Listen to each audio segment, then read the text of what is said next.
करायचं स्मरण. जय जय रघुवीर समर्थ. श्री समर्थ कृपेने एक सुंदर असा बोध, एक सुंदर असं श्रवण आपल्याला प्राप्त झालेलं आहे. या श्रवणाच्या माध्यमातून उत्तमाचं सामर्थ्यसुद्धा समर्थांनी प्राप्त करून दिलेलं आहे. बघा प्रत्यक्षपणे भाग कसा दिलेला आहे. ज्याप्रमाणे आपलं आयुष्य आहे, आयुष्यामध्ये स्वतःला बदलायचं आहे.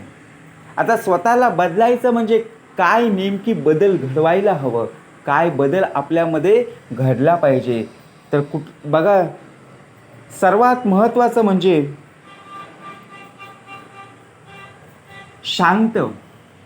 मनाला शांती केव्हा प्राप्त होईल?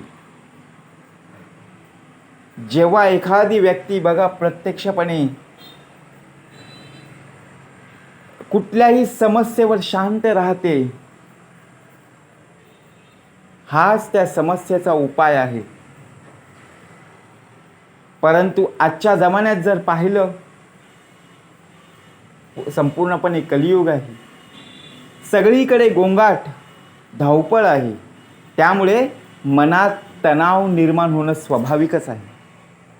अशा परिस्थितीत जर तुम्ही दररोज काही काळ शांत राहण्याचा सराव केला तर ते तुमच्या तणाव निर्माण करणाऱ्या बघा प्रत्यक्षपणे तुमचे मनसुद्धा शांत होईल की नाही, रागावर नियंत्रण राहील.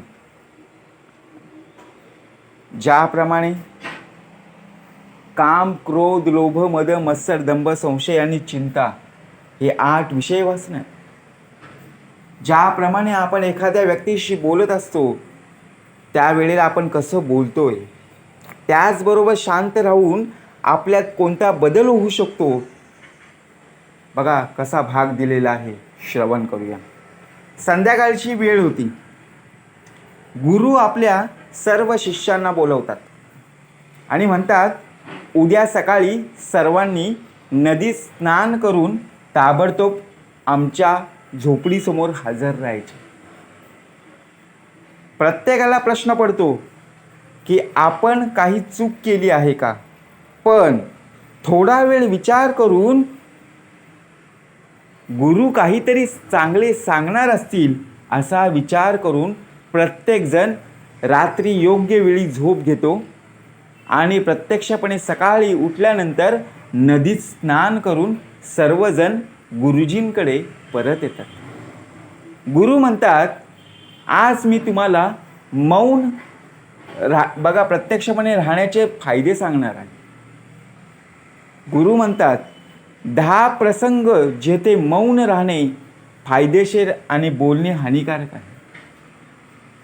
गुरु म्हणतात बघा प्रत्यक्षपणे तुम्ही शांत झालात म्हणजे शांत राहिलात तर तुम्हाला जे हवे ते नक्कीच मिळणार आहे. जे तुम्हाला हवं आहे ते तुम्हाला नक्कीच तुमच्या पदरात पडणार आहे. आणि जास्त बोलणे आणि गप्प बसणे ही चांगली गोष्ट नाही. अति पाऊस किंवा सूर्यप्रकाश दोन्ही समस्या निर्माण करत असतात. त्याचमुळे विनाकारण बोलल्याने काय होतं, खूप नुकसान होतं की नाही. ज्याप्रमाणे बघा प्रत्यक्षपणे पहिला प्रसंग आहे, जिथे माणसाने मौन बाळगला आणि प्रत्यक्षपणे तथ्यांशिवाय बोलू नये, बरोबर की नाही. त्यावर जर तुमच्या बोलण्यात काही तथ्य नसेल तर गप्प बसलेलेच चांगले. शांत बसल्याने मेंदूमध्ये नवीन पेशी पण तयार होतात, ज्ञानसुद्धा वाढतं. बोलणं तेव्हाच योग्य असते जेव्हा तुम्हाला एखाद्या गोष्टीची पूर्ण माहिती असते. तुम्ही काहीही तथ्य नसताना किंवा कोणतेही कारण नसताना बोललात तर तिथे तुमची खिल्ली उडवली जाऊ शकते. तुमच्याकडे पुरेशी माहिती नसेल तर अशा ठिकाणी न बोललेलंच चांगलं. लोकांचा तुमच्यावरील विश्वास उडेल. म्हणून अशा ठिकाणी शांत राहा जिथे तुम्हाला काय बोलावे आणि काय नाही हे कळत नाही. बऱ्याच वेळा असे काही लोक असतात जे प्रत्येक ठिकाणी विनाकारण बोलू लागतात.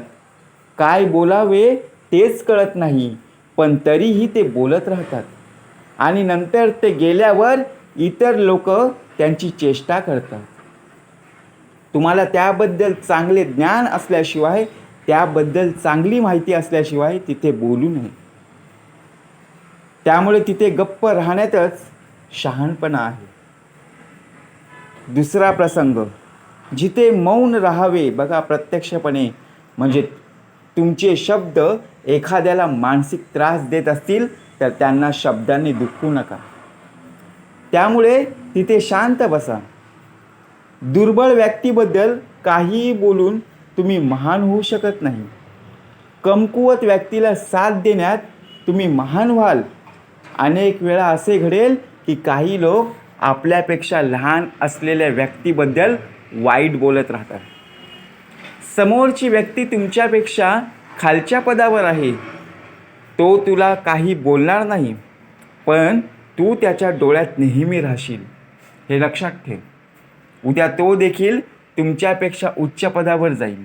जेव्हा तो तुमच्यापेक्षा वरच्या पदावर जाईल तेव्हा तो नक्कीच त्याची परतफेड करेल.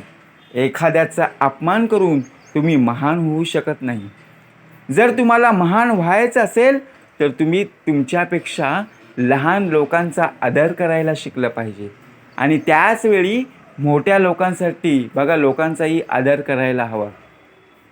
लोकांना असं वाटतं की जर ते उद्धटपणे बोलले आणि समोरच्या व्यक्तीला खाली आणण्याचा प्रयत्न केला तर तो मोठा होईल.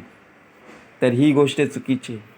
तुम्ही मोठे होण्याऐवजी त्यांच्या नजरेत पडत राहाल. जेव्हा बोलता तेव्हा तिथे आदराने बोला, जेणेकरून लोकांना तुमचे म्हणणे आवडेल. बोलताना भाऊ, ताई, काका, मित्र इत्यादीचा वापर करा. यामुळे तुमची प्रतिष्ठा नक्कीच वाढेल आणि तुम्ही लोकांच्या नजरेत एक समजदार व्यक्ती बनाल. ज्याप्रमाणे तिसरा प्रसंग दाखवला, जिथे व्यक्तीने गप्प राहणे चांगले आहे. जेव्हा तुमच्या जवळची किंवा तुमची खास व्यक्ती तुमच्यावर रागवते ना किंवा तुमचा अपमान करत असते तेव्हा तुम्ही गप्प राहावे, जेणेकरून समोरच्या व्यक्तीचा फुगा पूर्णपणे फुटावा. जर तुम्ही बरोबर असाल तर त्याची अजिबात माफी मागू नका आणि गप्प राहा आणि योग्य वेळेची वाट पहा. तो स्वतःच तुमची माफी मागेल. जेव्हा त्याला त्याची चूक कळेल ना, जर तुम्ही एखादा नातेवाईक तुमच्यावर रागावला असेल आणि त्यावेळी तुम्ही शांत असाल तर ते आदराने बघा प्रत्यक्षपणे तुमच्याकडे येतील. यावेळी कोणीही लहान किंवा मोठा नाही आहे. जर तुम्हाला राग येत असेल तर तुम्ही कोणाचाही अनादर न करता तिथून निघून जाऊ शकता. परंतु राग व्यक्त केल्याने नेहमी तुमचे नाते बिघडेल. नेहमी रागावल्याने राग करणाऱ्या व्यक्तीचे नुकसान होते. एकदा एक साप जंगलातून पळून एका राजाच्या घरी पोहोचला. लोक त्याला पकडण्याचा खूप प्रयत्न करतात. तेव्हा तो साप खूप संतापतो आणि स्वतः घरात पडलेल्या एका तलवारीला गुंडाळण्यास सुरुवात करतो. त्यामुळे हळूहळू त्याचे संपूर्ण शरीर कापले जाते. त्याचप्रमाणे आपला रागही तलवारीप्रमाणे आपल्या शरीराचा बघा एक एक भाग वेगळा पाडत असतो. रागाचा शेवट ध्यानानेच होतो. जर तुम्ही दररोज ध्यानाला बसलात तर तुमचा राग तुमच्या नियंत्रणात राहील. हाच मार्ग आहे. तू दररोज ध्यान कर. ध्यानमूल सद्गुरुमूर्ती, पूजामूलम सद्गुरुपदम, मंत्रमूलम सद्गुरुवाक्यम, मोक्षमूल सद्गुरुकृपा. यामुळे राग वाढवणारे बघा प्रत्यक्षपणे आपल्यामध्येच आहेत. ते नियंत्रणात राहिले पाहिजे, ज्यामुळे शरीर सहज रागावर नियंत्रण ठेवेल. पण एक मार्ग असाही आहे, जेव्हाही तुम्हाला राग येतो तेव्हा तुम्ही समजून घेण्याचा प्रयत्न करता की माझा राग योग्य आहे की नाही, तिथे बोलायचं आहे की नाही. तुम्ही स्वतःच याचे आकलन करू शकाल. मग तुम्हालाच कळेल की आपल्याला राग यायला हवा की नाही. तुम्हाला राग येत असेल तर तिथून दूर जाण्याचा प्रयत्न नक्कीच करा आणि निघून जा. तुमचे मन नक्कीच शांत होईल. चौथा प्रसंग बघा कसा दिलेला आहे. जिथे माणसाने अत्यंत हुशारीने वागलं पाहिजे. जिथे तुम्ही गप्प बसलेले आहेत तिथे तुमचा त्या मुद्द्याशी संबंध नाही.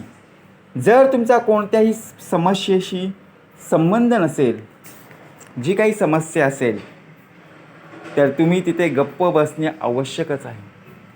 तुम्ही विनाकारण दुसऱ्यांच्या मुद्द्यावर बोललात तर समोरच्या व्यक्तीचा तुमच्यावर विश्वास राहणार नाही. यात फरक आणि फक्त तुमचं नुकसान आहे. दोन लोकांच्या वादात अडकू नका. जर समोरची व्यक्ती तुम्हाला त्यांचा वाद मिटवण्यासाठी बोलावत असेल तरच तिथे जा. जोपर्यंत ती व्यक्ती तुम्हाला बोलावत नाही तोपर्यंत एखाद्याच्या वैयक्तिक आयुष्यात किंवा वादात हस्तक्षेप करू नये. बघा, प्रत्यक्षपणे जिथे माणसाने अत्यंत हुशारीने मौन बाळगले पाहिजे, कारण तुमच्या बोलण्याने कोणाचेही नुकसान होऊ नये. जर तुमचे शब्द इतर व्यक्तींच्या, कुटुंबाच्या किंवा मित्रांच्या प्रतिष्ठेवर काही परिणाम करत असतील तर तुम्ही शांत राहा. एखाद्याच्या कुटुंबाबद्दल किंवा मित्रांबद्दल वाईट बोलल्याने तुम्हीच वाईट व्हाल. जे सहज नष्ट होऊ शकते ते शब्दाने मोठे करू नका. ओरडून न बोलता बोलण्याचा सराव प्रयत्न करता यायला हवा. जर तुम्ही ओरडल्याशिवाय काहीच बोलू शकत नसाल तर तुमच्यासाठी गप्प राहणेच हिताचं. जास्त बोलण्याने काय होतं तर नेहमी गोष्टी बिघडतात की नाही. कधीकधी खूप मोठ्याने बोलल्याने नाती तुटतात आणि त्यामुळे आवाजात जो गोडवा असतो तो सुद्धा निघून जातो ना. म्हणून बघा, मित्रांसोबत चेष्टा आपण करतो तेव्हा आपल्याच बोलण्याने कोणाचाही अनादर होणार नाही, ही काळजी आपण घेतली पाहिजे. आपण जोक ऐकतो, विनोद करतो, परंतु विनोद नेहमी शब्दांच्या अर्थामध्ये ठेवले पाहिजे, जिथे कोणी शब्दांनी दुखावले जाणार नाही. कारण एखाद्याच्या बोलण्याने दुसऱ्यांच्या प्रतिष्ठेला धक्का पोहोचू नये. तुमच्या बोलण्याने दुसऱ्यांच्या प्रतिष्ठेला धक्का न लागता, ज्याप्रमाणे बघा आपण तिथे एखाद्या व्यक्तीबद्दल बोलत असतो तिथे वाईट शब्द आपल्यामधून निघता यायला नाहीच पाहिजे. उद्या तुमच्याबद्दलसुद्धा वाईट बोलू शकतात. तुम्ही काय बोललात, बरोबर की नाही. म्हणून प्रत्यक्षपणे कुणाच्या अंतःकरणाला लागेल तर काहीशी वर्तणूक करू नका आणि कुणालाही बोलू नका. बघा, आपण प्रत्यक्षपणे मौन धारण करतो म्हणजे काय, जेव्हा कोणी तुमच्या भावना समजून घेत नाही.